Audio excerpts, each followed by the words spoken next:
Assalamualaikum warahmatullahi wabarakatuh. Perkenalkan, nama saya Najwatul Hijriah HR dengan NIM S1S1 23011 dari kelas ganjil. Dibuatnya video ini untuk menyelesaikan tugas UTS dari mata kuliah Teknologi Informasi.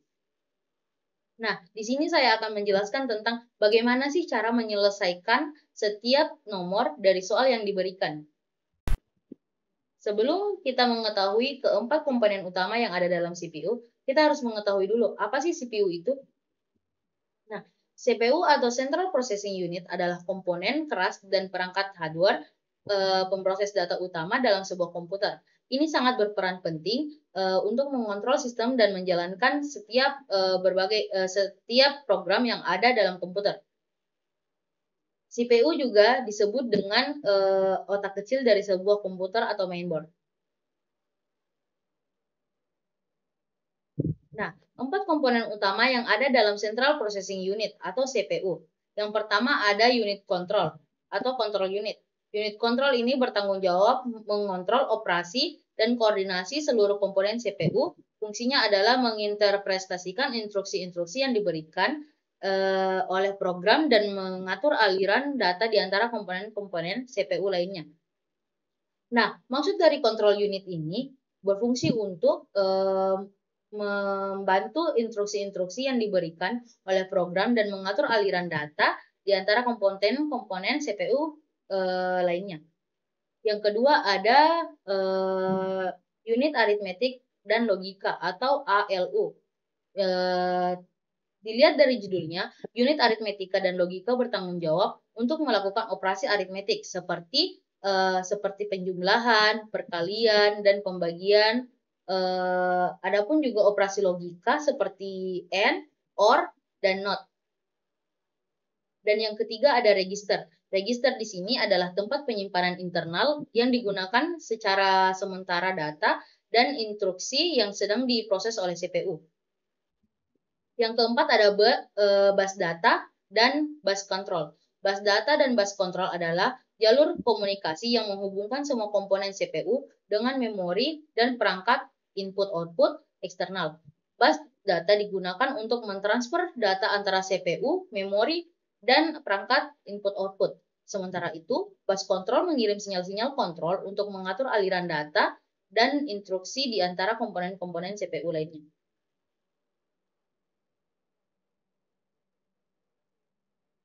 Nah, selanjutnya, apa sih perbedaan antara freeware, shareware, dan open source?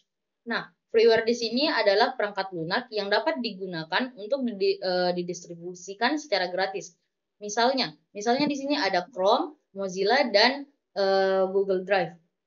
Ketiga aplikasi ini bisa digunakan secara gratis. Dan yang kedua ada shareware. Shareware adalah perangkat lunak yang dapat diuji coba secara gratis dalam jangka waktu tertentu. Nah, misalnya ada satu aplikasi, misalnya di sini aplikasi WinRAR. Ketika kita menginstalnya, pada saat itu aplikasinya tidak berbayar. Tapi dalam jangka waktu 30 hari atau 1 bulan, aplikasi tersebut bisa berbayar untuk menginstal aplikasi lainnya lagi. Dan yang ketiga ada open source atau merujuk pada perangkat lunak yang memiliki kode terbuka dan dapat diakses dan dimodifikasi kapanpun dan siapa saja yang bisa. Contohnya di sini ada Linux. Selanjutnya, apa sih fungsi dari sistem operasi pada komputer?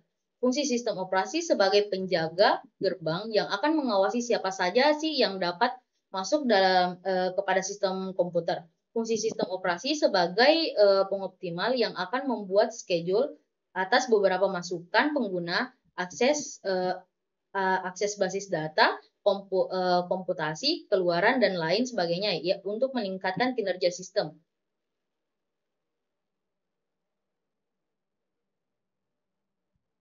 Nah, 3 jenis program aplikasi.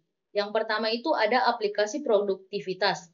Aplikasi produktivitas adalah perangkat lunak yang dirancang untuk membantu pengguna meningkatkan efisiensi, efektivitas, dan kinerja dalam menjalankan tugas sehari-hari. Contoh aplikasi produktivitas ini yaitu ada Microsoft PowerPoint, Microsoft Word, dan juga ada Microsoft Excel, dan lain sebagainya. Dan yang kedua ada antivirus. Antivirus merupakan program yang digunakan untuk mendeteksi dan menghilangkan virus yang tertular pada komputer. Nah, misalnya di komputer kita ada virus. Nah, antivirus ini yang akan mendeteksi apakah di komputer kita ada virus ataupun tidak. Aplikasi yang bisa kita gunakan untuk mendeteksi virus di komputer itu ada MCF Virus Scan, ada Norton Antivirus, dan AVG. Ini contoh AVG atau AVG antivirus. Nah, yang terakhir ada aplikasi desain. Aplikasi desain merupakan aplikasi yang digunakan untuk menciptakan atau merancang desain dengan jenis yang unik dan indah. Nah, di sini misalnya kita ingin mengedit foto. Foto tuh bisa diedit di sini, di Canva, atau Adobe Photoshop. Ini ada dua contoh aplikasi desain yang bisa kita gunakan. Dan yang lebih simple. Nah, terakhir, dan memori dalam mengolah data pada komputer. Nah, proses pertama, pemrosesan instruksi.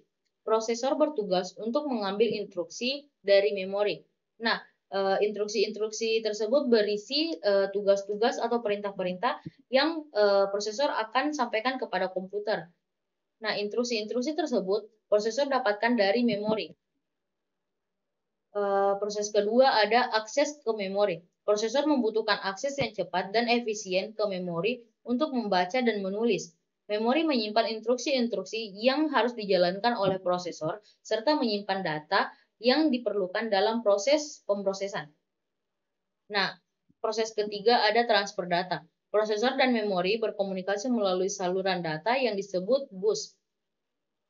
Nah, di sini bus ini berfungsi untuk mengirimkan data antara prosesor dan memori.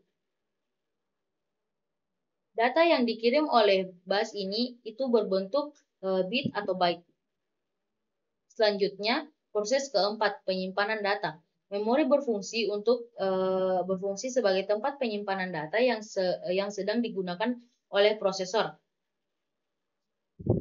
Nah, data yang dibutuhkan oleh prosesor ini disimpan oleh memori. Mengapa disimpan oleh memori? Karena kapasitas memori lebih tinggi dari penyimpanan-penyimpanan yang lainnya. Selanjutnya ada terakhir proses kelima, koordinasi dan sinkronisasi. Prosesor dan memori bekerja secara terkoordinasi dan saling berkomunikasi untuk memastikan bahwa instruksi dieksekusi secara benar dan data disimpan dengan tepat.